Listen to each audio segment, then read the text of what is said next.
আমার colleague Islamic associate বললাম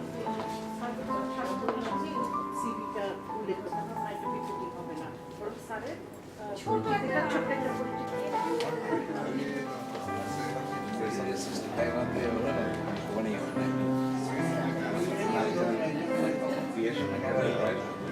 class 57 and 65 it was just a good job. She did their face.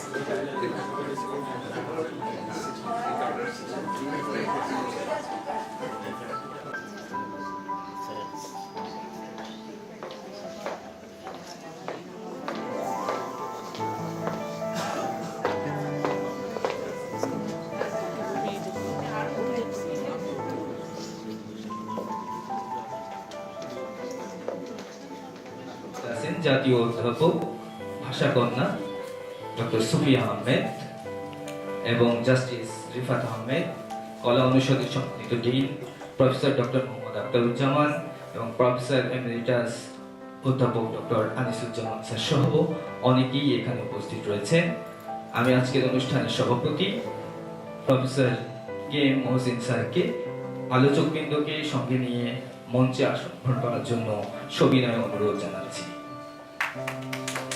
মঞ্চে আসবেন professor doctor Akhtaruzzaman sir, professor doctor M Siddiqur Rahman Khan এবং Sharifuddin Ahmed sir. একই সঙ্গে মঞ্চে আসছেন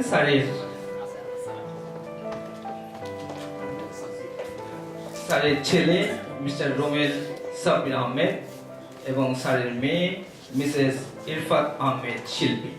আপনাদেরকেও মঞ্চে আসার জন্য অনুরোধ জানাচ্ছি।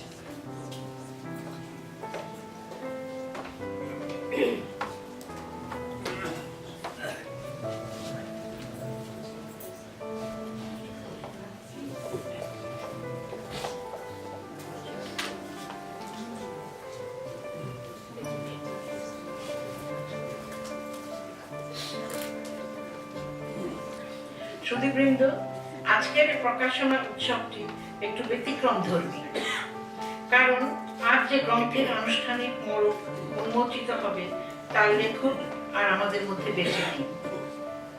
এই গ্রন্থটি তার লন্ডন বিশ্ববিদ্যালয়ে চলমান পিএইচডি গবেষণা কর্মের অসমাপ্ত কাজের সংকলিত রূপ।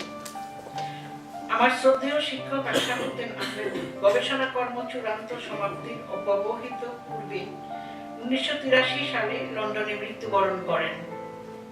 তার গবেষণা কর্মের অসমাপ্ত পাণ্ডুলিপিটি তার স্ত্রী দীর্ঘদিন সংরক্ষণ করে রেখেছিলেন। পরবর্তী গবেষক ও পাঠকদের সুবিধার্থে এবং প্রয়াত আশরাফুদ্দিন স্যারের স্মৃতি অক্ষুণ্ণ রাখার প্রয়াসে তিনি এই পাণ্ডুলিপিটি গ্রন্থাকারে প্রকাশের উদ্যোগ নেন। এ ব্যাপারে প্রফেসর ডক্টর কে এম মহসিনের শরণাপন্ন হন তিনি।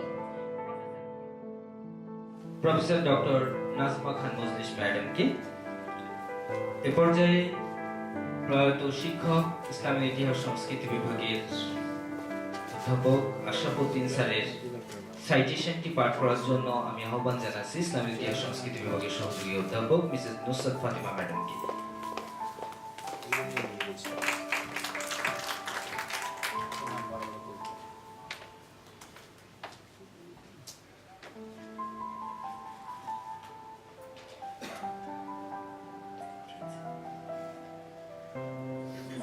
Mr. Ashrafuddin Ahmed was born on March 15, 1944 at the Bhatiapara village under Gopalganj in Faridpur.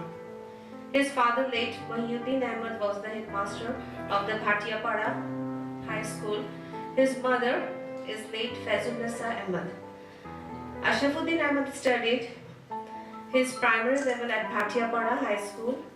After that, he came to Dhaka for preparing himself for the secondary and higher secondary education, which he completed from a school in Old Dhaka. After passing IA from Dhaka College, he got admitted in the Department of Islamic History and Culture, University of Dhaka, from where he completed his BA Honours in 1966 and MA degree in 1967, securing first position in both. In the same year, he joined as a lecturer in the Department of Islamic History and Culture, University of Dhaka. Mr. Ahmed, who was a distinguished teacher, soon engaged himself in writing and research works. Many of his articles were published in different research journals. In 1974, his first book, entitled Modhyajuger Muslim Itihash, was published by Bangla Academy, Dhaka. Mr. Ashrafuddin Ahmed became Associate Professor of the Department of Islamic History and Culture in 1975, and in the same year, he left for the United Kingdom for pursuing PhD degree. He was admitted to SOAS in London, but unfortunately, before the completion of his study, he was afflicted with incurable disease and died on 5th February 1983. May his soul rest in eternal peace. Amen. Thank you all.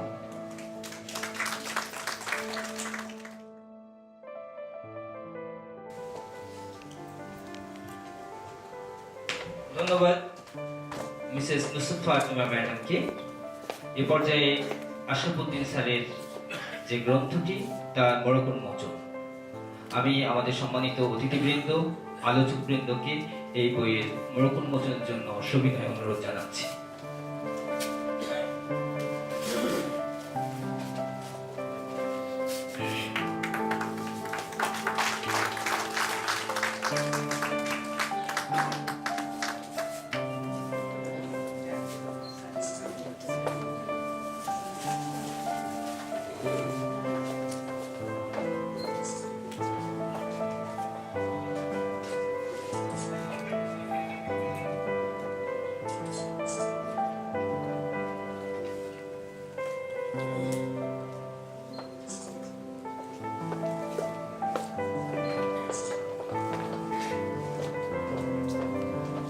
ধন্যবাদ।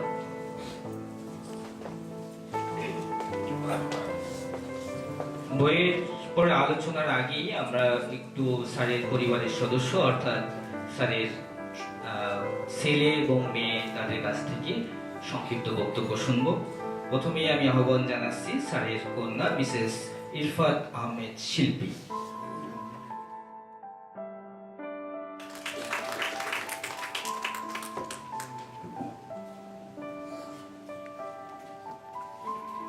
Good afternoon, ladies and gentlemen. And let me start by thanking our special guests who have made some time from their busy schedule to be here today, including friends and family whose support means so very much to us. My mother has asked me and my brother to say a few words to commemorate the launch of our father's work.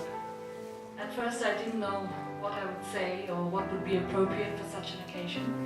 My father has passed away 32 years ago, and it seemed pointless to me at the time when she wanted to publish his undefended PhD thesis. I discouraged her from spending her time and money and on such a task, and without even giving a thought to her reasons for wanting to publish his work, I just simply discouraged her. I certainly didn't recall at the time what his thesis was about, but then I came to appreciate how noble her efforts are and understand that, much like me, she was trying to hold on to his memory the best she could. Many of you here today are either his students or his colleagues or his relatives, but I can only talk about him because I was his daughter. I was 13 when he died, so I can only speak about him as my father. I have very few memories left, but these are treasured memories I try to keep close to me. I mostly remember those things that we did together, such as regular trips to the library, where he had introduced me to the well-known literary works of Charles Dickens and Mark Twain. I was 10 at that time. He would spend several hours there, where he pored over reference books, leaving me submerged in the world of Oliver Twist and Huckleberry Finn.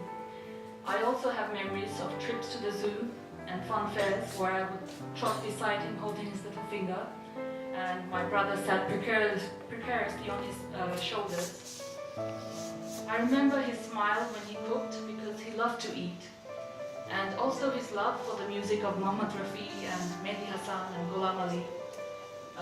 Their songs would fill our house in London, but with my father's voiceover. He was not one to hold a tune, but he was a romantic and often recited shairis from Persian poets to his friend. These are the good memories that I always held close to my heart. The last couple of years leading to his death are mostly all the memories I have of my father. I recall coming home from school and seeing him on his bed with stacks of paper all around him. Scribbled in blue ink was his handwritten words. Of course, there were no computers at that time, and much of his pages was full of reading corrections and footnotes. I imagine that he had to rewrite the same pages over and over for the final chapters that he had compiled for submission. I hadn't a clue what he was writing about, nor appreciated how much work it required to write a thesis of that particular era of history. All I would do is try to emulate his exceptionally beautiful handwriting. Despite his ill health, he would pore over books and write for hours and still have time to look over my homework.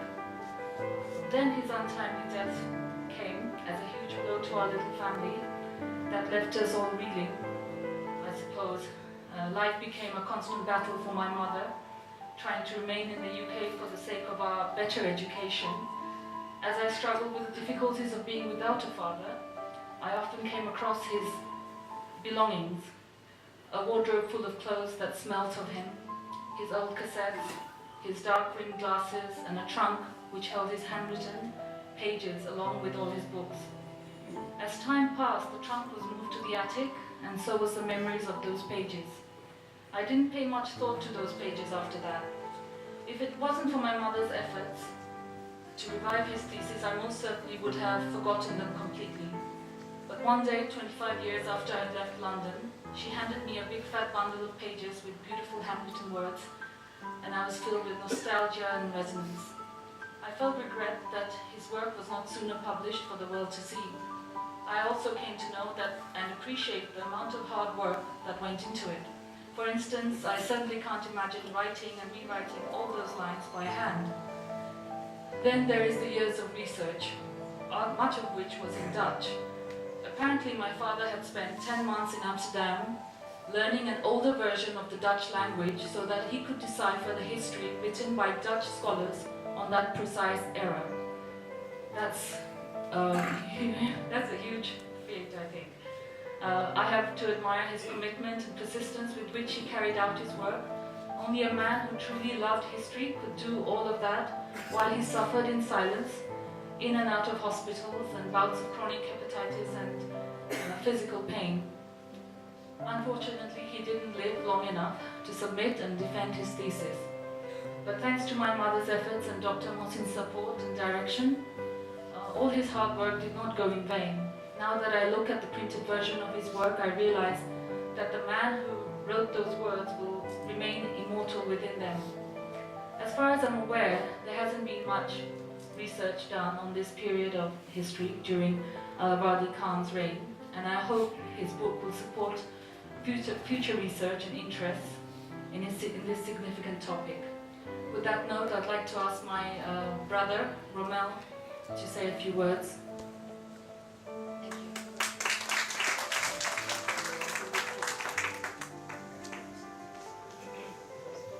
ধন্যবাদ Mrs Irfat Ahmed শিল্পী। এখন স্যারের একমাত্র পুত্র, তিনি London school of economics থেকে masters করেছেন এবং নিজস্ব পার্সোনাল বিজনেসের সাথে সম্পৃক্ত। এই পর্যায়ে আমি বক্তব্য রাখার জন্য আহ্বান করছি মিসেস রোমেল সাবির আহমেদ, স্যারের একমাত্র পুত্র।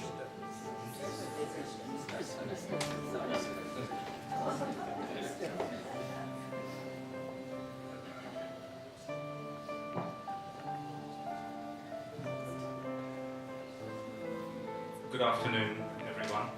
I'd like to take this opportunity to thank everyone again personally for taking the time to make this occasion a truly memorable one for both myself and my eldest son, Aryan, who are visiting Bangladesh from London, where we both live, with my wife, Anika, and and two younger sons, Arish and Marshan.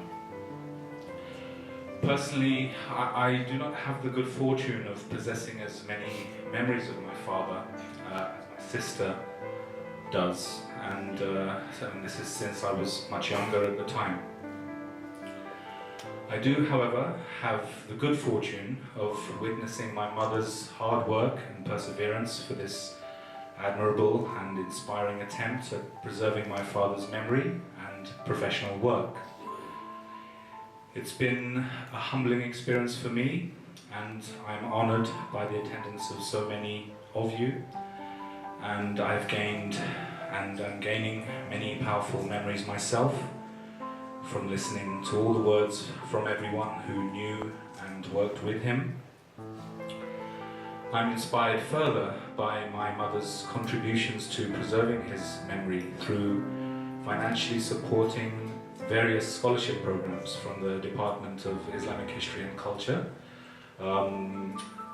As I understand it, there are a total of 10 scholarships awarded in my father's name that have been given to talented students who are at a financial disadvantage. 4 of these scholarships are awarded through the Alumni Association of Dhaka University. The remaining 6 scholarships are awarded through the former Iqbal Hall, now known as Zoyvil Haq Hall, at which my father was a senior house tutor. I hope that I can somehow continue to support her efforts through future scholarship programs at Dhaka University that will help deserving students to embark on courses of further study in similar areas. I also hope that my son Aryan will perhaps take away from this occasion a set of memories and emotions to fuel his own personal, moral and altruistic development, so that he can perhaps continue the support into his own, in his own way for the sake of future generations. Thank you very much.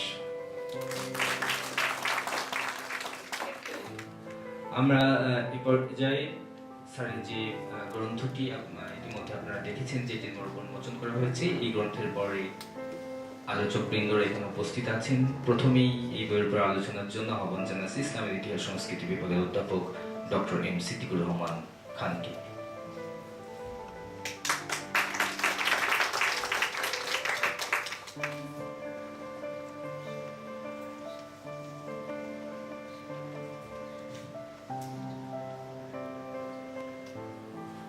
আমার শিক্ষকদের শিক্ষক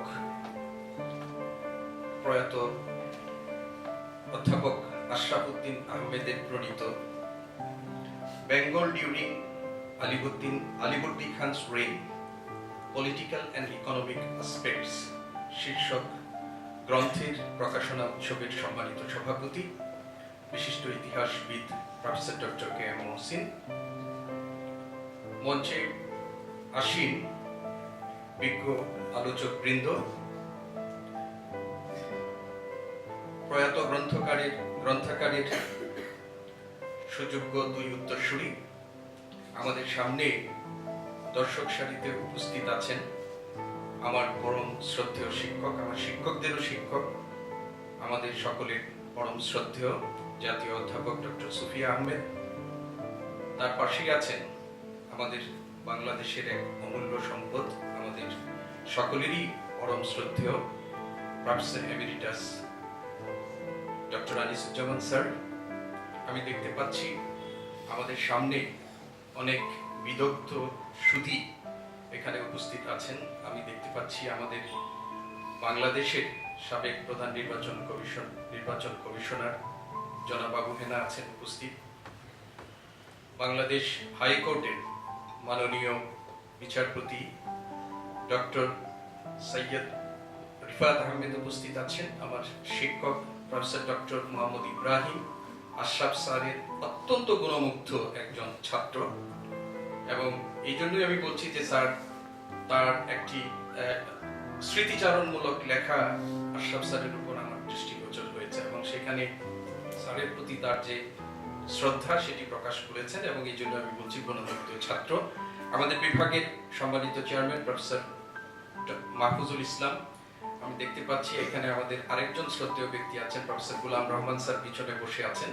এছাড়াও অনেক বিদগ্ধ সুধীজন এখানে আছেন স্যারের সহধর্মিনী, যার প্রয়াস এবং প্রচেষ্টার ফলে আজকে স্যারের অসমাপ্ত কাজটি আলোর মুখ দেখেছে, এবং ভবিষ্যতে বাংলাদেশের ইতিহাসের উপর গবেষকদের জন্য একটি নতুন দিক উন্মোচনের সুযোগ হয়েছে। মিসেস খুরশিদ জাহান আহমেদ, সবাইকে শুভ অপরাহ্ন, আসসালামু আলাইকুম। আমি প্রথমেই আমার বিনম্র শ্রদ্ধা জ্ঞাপন করছি প্রয়াত আশরাফ স্যারের প্রতি। তিনি যে বছর ইন্তেকাল করেছেন সেই বছর আমি বিশ্ববিদ্যালয়ে ভর্তি হওয়ার সুযোগ পাইনি। 1983 সালে তিনি ইন্তেকাল করেছেন, এবং তার সৃষ্টিকর্মের সাথে আমরা ছাত্র জীবন থেকেই পরিচিত, এবং সেই হিসেবে আশরাফুদ্দিন স্যার আমাদের কাছে কোনো অপরিচিত ব্যক্তি নন। তবে আমি খুবই বিব্রত বোধ করছি আমার সামনে যারা বসে আছেন এবং এখানে মঞ্চে যে আলোচকরা আছেন তার সামনে আমাদের এই প্রফেসর আশরাফুদ্দিন স্যারের লিখিত এই মহামূল্যবান গ্রন্থের উপর আমাকে আলোচক করা এবং আমি দুটো কথা বলার সুযোগ পাওয়ায় আমি একদিকে খুবই সম্মানিত বোধ করছি এবং একই সাথে খুব বিব্রত বোধ করছি। আমার ধারণা আমাকে এখানে আলোচক হিসাবে এজন্যই আহ্বান করা হয়েছে, আমার পিএইচডি গবেষণার বিষয়টি আসলে নবাবী বাংলার উপর, এবং আমি যার কাছে এই গবেষণা কর্মটি সম্পাদন করেছি তিনি আজকের অন্যতম আলোচক, কলা অনুষদের সম্মানিত ডিন প্রফেসর ডক্টর আখতারুজ্জামান, এবং আমার এই গবেষণা কর্মের পরীক্ষা কমিটির যিনি আহ্বায়ক আছেন তিনি আজকে সভাপতির আসনেও আসীন আছেন professor K M Mohsin sir. আমার ধারণা এই কারণেই হয়তো আমি এখানে দাঁড়ানোর সুযোগ পেয়েছি, তো এটি আমি সুযোগ হিসাবেই গ্রহণ করলাম, এবং আজকে আমার সুপারভাইজার এবং মহসিন স্যারের প্রতিও আমার একটি বিশেষ কৃতজ্ঞতা প্রকাশ করলাম। সম্মানিত সুধীবৃন্দ, এই গ্রন্থটির উপর বিশেষ মূল্যায়ন এটা আমার দৃষ্টতারই সামিল হবে।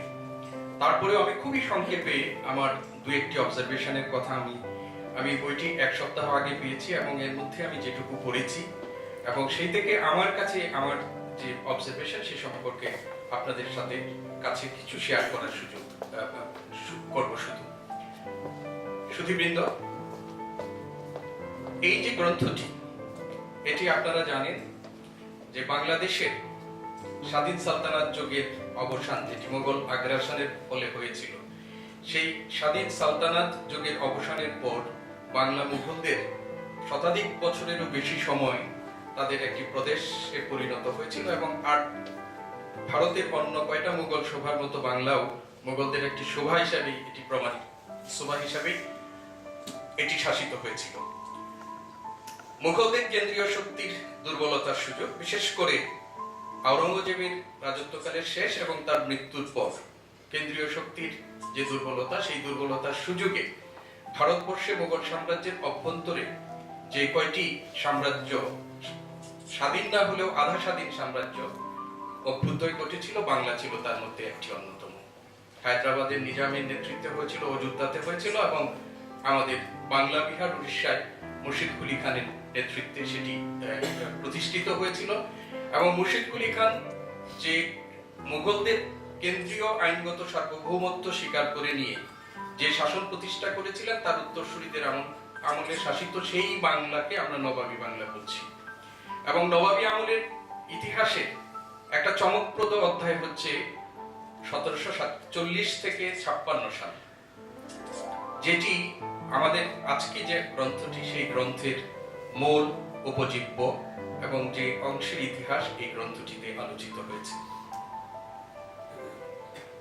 আলীবর্দী খানের এই রাজত্বকালটাকে আমরা বাংলার ইতিহাসে, নবাবী বাংলার ইতিহাসে একটা ট্রানজিশনাল পিরিয়ডও আমরা বলতে পারি।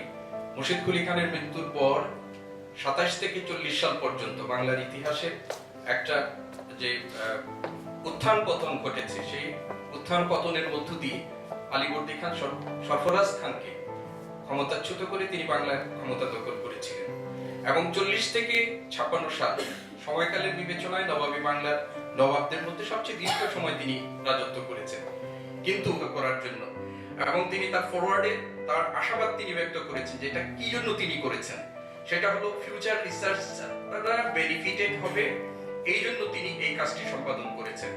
আমি মনে করি তার এই শ্রম, তার এই আশাবাদ সম্পূর্ণ সার্থক হয়েছে।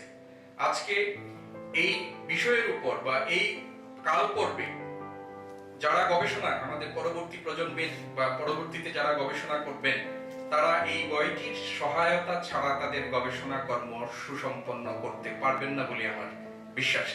এবং আমার একটা নিজেরই আফসোস থেকে গেছে যে আমি এই গ্রন্থটি বা আমার যদি আগে আর পেতাম, তাহলে আমার যে গবেষণা কর্ম, সেই গবেষণা কর্মে এটা অনেক সহায়ক ভূমিকা পালন করত। তো আমি এই অতি মূল্যবান গ্রন্থ, এবং এটি আপনারা কিছুক্ষণ আগে তার মেয়ের কাছ থেকেও শুনেছেন এবং আমাদের স্বাগত বক্তার কাছ থেকেও শুনেছেন যে কিভাবে এই চ্যাপ্টারগুলো, অসমাপ্ত সমাপ্ত চ্যাপ্টারগুলোকে তিনি বিভিন্ন জায়গা থেকে সংগ্রহ করে একত্রিত করে বাংলাদেশে এসে মহসিন স্যারের কাছে শরণাপন্ন হয়ে এটি আমাদের জন্য, ইতিহাস পিপাসুদের জন্য এবং তুলে ধরার চেষ্টা করেছেন। এটি তার প্রয়াত স্বামীর প্রতি তার যে আমরা বলবো যে শ্রদ্ধাবোধ এবং তার কীর্তিকর্মকে পাঠক সমাজের কাছে যে তুলে ধরার জন্য যে তার যে প্রয়াস, প্রচেষ্টা, সেটা অতুলনীয়। I salute you. এটি আমি মনে করি এখান থেকে অনেকের অনেক শিক্ষা নেওয়ার আছে।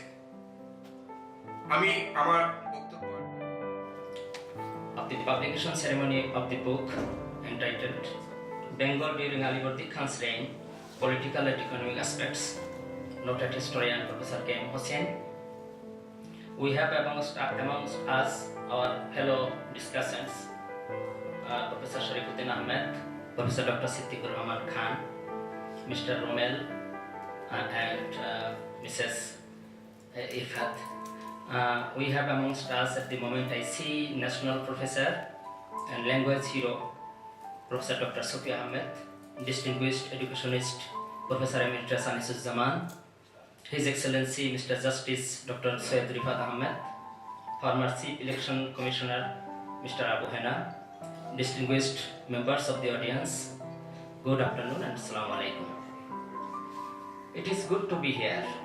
We are here to witness and enjoy the launching ceremony of the book of one of our distinguished teachers of my department, Professor Ashrafuddin Ahmed. I did not have good portion of becoming his bench-sitting student, but he was teacher of my teachers. And I also came to know him through his writings, as my colleague Mr. Siddiqur Rahman Khan has mentioned. The occasion, in fact, does not permit us to make an overall assessment of the book. First of all, I would like to pay my homage to the departed soul of this distinguished educationist, Mr. Ashrafuddin Ahmed. And I also like to thank Honorable Editor of the book, Professor K. M. Hossain, and the publisher of the book. The publisher of the book is none but the better half of Professor Ashrafuddin Ahmed, Mrs. Khushrid Jahan Ahmed. I salute her for taking this special endeavor to make these unfinished manuscripts into a book. আজকের এই unique সভার শ্রদ্ধাভাজন সভাপতি professor K M Hossain, মঞ্চে উপবিষ্ট দুজন খুব জাদ্রেল ব্যক্তিত্ব ঢাকা বিশ্ববিদ্যালয়ের, এবং এনারা যখন যেখানে থাকেন, যে সভা সমিতিতে থাকেন, আমি সাধারণত সেগুলো অ্যাভয়েড করতে চাই, কারণ সিদ্দিকুরের ভাষা আর আখতারুজ্জামানের দাপট, এটা আমাকে খুবই ভয় ভীতি করতে ফেলে। আমি এখানে মোটেও স্বাচ্ছন্দ্য বোধ করি না। কিন্তু এটা আখতারুজ্জামান যেমন বললো যে এটা একটা ইউনিক বিষয়, আজকের সভাটাও আমার জন্য একটা সত্যিকার অর্থে ইউনিক। এবং আরো আগে আরো চলে গেলাম, যখন আশরাফ, মহিউদ্দিন, আমরা এসএম হলে আমরাও দাপটের সাথে ঘুরে বেড়াতাম, আর আশরাফ ছিল আমাদের নেতা, কারণ চেহারা টেহারা ইত্যাদিতে সে অত্যন্ত বলিষ্ঠ ছিল, হ্যাঁ, এবং সবখানেই আমরা তাকে আগিয়ে দিতাম, হ্যাঁ। আমরা কিন্তু খুবই ছোট ছোট ছিলাম সেই সময়। তা Ashraf was our hero. He was the fighter, and he was the toughest guy, and at the same time a great music lover, as his daughter said. এবং সে অত্যাচার আমাদেরকে মাঝে মাঝে শুনতে হতো। তিনি হাত থেকে মোহাম্মদ রফির গান গাইছেন, আমাদেরকে শুনতে হতো। তো সেই যুগও আমি ফিরে গেলাম। তো আমার কাছে খুব ভালো লাগছে যে পৃথিবী চলছে। যে সভাপতি, উনি অবশ্যই আমার চেয়ারে নাই, তবু তার অবর্তমানেই তার প্রতি শ্রদ্ধা জানিয়ে আমি আমার কিছু ব্যক্তিগত বক্তব্য বলবো। কারণ বইটা পড়িনি আমি, বা আমাকে বলেছিল, বাট এটা আমার হয়নি আর কি। আমি দেশেও ছিলাম না, আর এটা নিয়ে বসতেই পারিনি। এটা আমার একটা ক্ষোভের কারণ বটে, কিন্তু এটার উপায় ছিল না। মহসিন সাহেব অত্যন্ত মানে কি বলবো, তার স্বাস্থ্য খারাপ, তবুও তিনি, এবং তিনি অন্য কাজে ব্যস্ত ছিলেন, তা সত্ত্বেও তিনি যে এগিয়ে এসে এটা করে দিয়েছেন, এর জন্য তার কাছে আমি সত্যি ঋণী। আশরাফের কথা বলতে গেলে আমি প্রথমেই বলবো যে আমার প্রথম জীবনের ছাত্র সে। আমি 1961 সালে জানুয়ারিতে অধ্যাপনা করতে ঢুকি ঢাকা বিশ্ববিদ্যালয়ে, এবং ওই প্রথম দিকের ছাত্র ছিল আশরাফ। আশরাফের মতো কয়েকজন ছাত্রছাত্রী এখনো যারা আছেন সচল বা বেঁচে আছেন, তারা আমার সঙ্গে যখনই দেখা হয় আমি মনে করি যে ঠিক ওই সময়কার ওই যে ছাত্রছাত্রীরা ছিল, তাদের মতো ছাত্রছাত্রী কি এখন আছে? নাই বোধহয়। কারণ এদের সবার সঙ্গে আমার খুব একটা ব্যক্তিগত সম্পর্ক ছিল, বিশেষ করে আশরাফের সঙ্গে। আশরাফ কেন জানি না, সে শুধু তো আমাকে শিক্ষক হিসাবে শ্রদ্ধা করতো না, সে আমাকে তার অভিভাবক মানত। এবং যখন সে 1967 সালে তার বিয়ে হয়, সে সময় সে আমার কাছে এসে এখন বললো, আমি কি করবো আপা, আমি কিভাবে এটা ম্যানেজ করবো, আমাকে বুদ্ধি দেন, আমাকে হেল্প করেন। হেল্প মানে কি, মানে তাকে বুদ্ধি দিয়ে। তো সেটা আমি তাকে বললাম, তুমি এই করবা। তখন তো এত জাঁকজমকপূর্ণ বিয়েটি হতো না, তো সেইভাবে আমি তুমি বললাম তুমি ওইভাবে অ্যারেঞ্জ করো, অতটা বেশি কি বলবো, তোমার উচ্চাবিলাস থাকা দরকার নেই, তুমি একটা খুব ভালো মেয়েকে বিয়ে করছো। সে নিজেও কি বলবো, আমি সেলি বলি ওকে, সেলি তখন বাংলা বিভাগের ছাত্রী ছিল, এবং সে নিজেও একটা কলেজে পড়াতো বোধহয় পড়ে। তো ওর সঙ্গে বিয়ে হবে, তো ও বেশ একটু চিন্তিত হয়েছিল। তারপরে যে ওর বিয়েটি হলো, ওর বউ স্ত্রীর সঙ্গে আমার পরিচয় হলো। তারপরে একটা জিনিস যেটা বলবো, ও তো আমাদের পরে সহকর্মী হয়ে আমাদের বিভাগে আসলো, এবং সে সবসময় এত শ্রদ্ধাশীল ছিল। প্রত্যেকটি তার ব্যক্তিগত ব্যাপার, প্রত্যেকটি তার যে কোনো সংকটের সময় সে সবসময় আমার কাছে এসে বলতো আমি কিভাবে কি করব। এবং আমি কতটা তাকে হেল্প করেছি জানি না, কিন্তু মরালি আমি বলবো অ্যাজ এ টিচার তার জন্য আমার একটা অন্যরকম অ্যাফেকশন ছিল, এবং তাকে আমি ভাইয়ের মতোই দেখতাম। এবং সেইভাবে ও আমাদের সহকর্মী থাকা কালীনই সে আবার রিসার্চ করতে বাইরে চলে, এবং সেখানে গিয়ে আপনি শরীফুদ্দিন সাহেব বোধহয় জানেন কিনা এটা জানি না, আশরাফ কিন্তু প্রথমে হ্যারিসন সাহেবের সঙ্গে কাজ করছিল, এবং আপনি এটা জানেন বোধহয় ব্যক্তিগত যে আপনার অনেক বিপর্যয় গেছে আপনার জীবনে, তা সত্ত্বেও আপনি যে এই দায়ভারটা নিয়েছিলেন এবং সেটা সম্পন্ন করেছেন, সেজন্য আমি আশরাফের এবং আশরাফের পরিবারের পক্ষ থেকে আপনার কাছে কৃতজ্ঞতা জানাচ্ছি। অনেক ধন্যবাদ।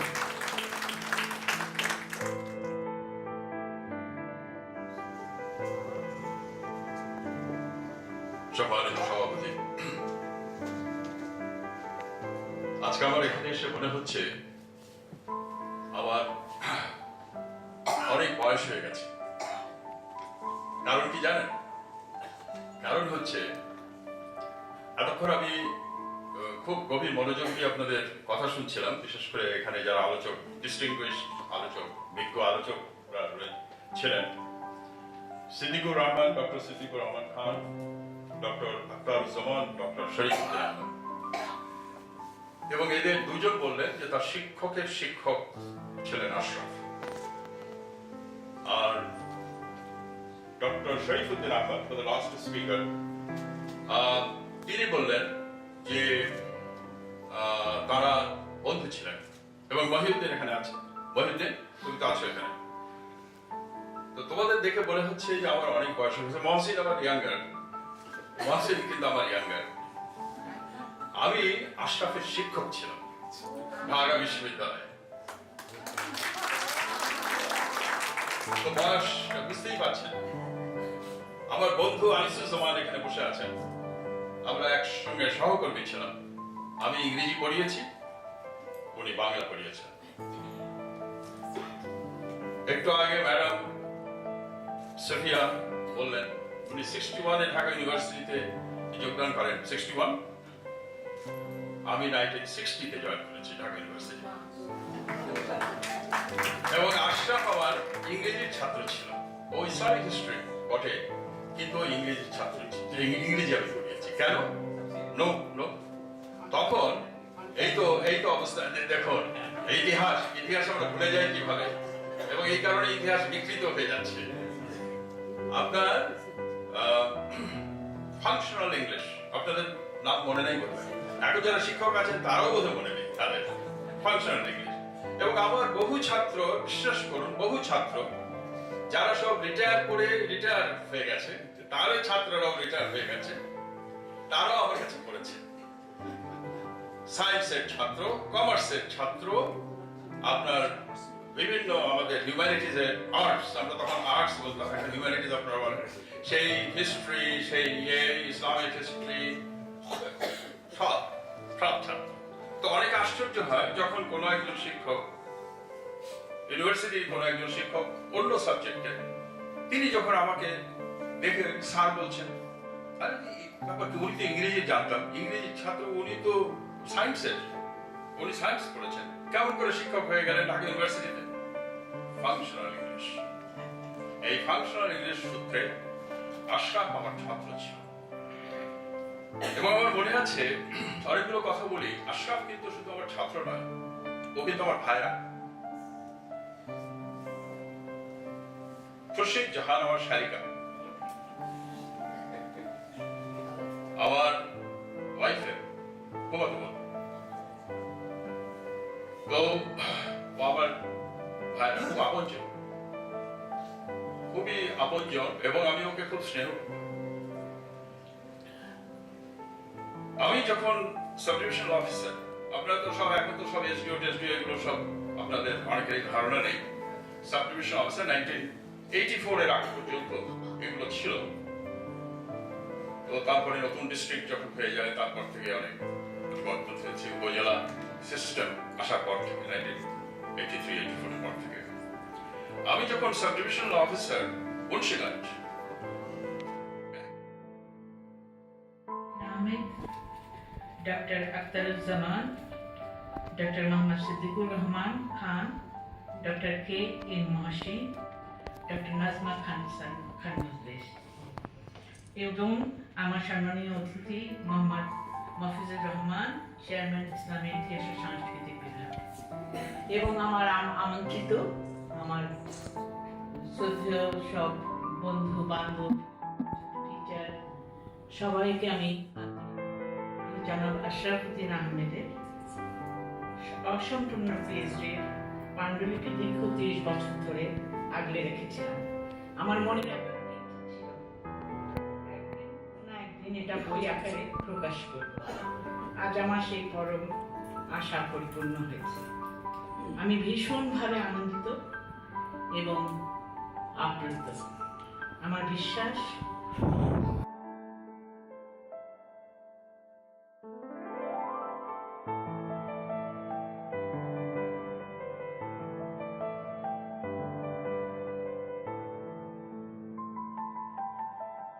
আবার বিশেষভাবে ওনাদের দুজনকে আমার অন্তরের অন্তঃস্থল থেকে কৃতজ্ঞতা প্রকাশ করছি। অবশ্যই আপনাদের অনেকেই ব্যক্তিগত অবদান রেখেছেন, অনেক কষ্ট স্বীকার করে, অনেক প্রতিকূল অবস্থার মধ্যে দিয়ে আজ এখানে এসে উপস্থিত হয়েছেন। তাই আবার আমি আপনাদের সবাইকে আমার অন্তরের অনুভূতি দিয়ে পরম শ্রদ্ধা এবং কৃতজ্ঞতা জানিয়ে শেষ করছি। দোয়া করবেন। ধন্যবাদ।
Thank you.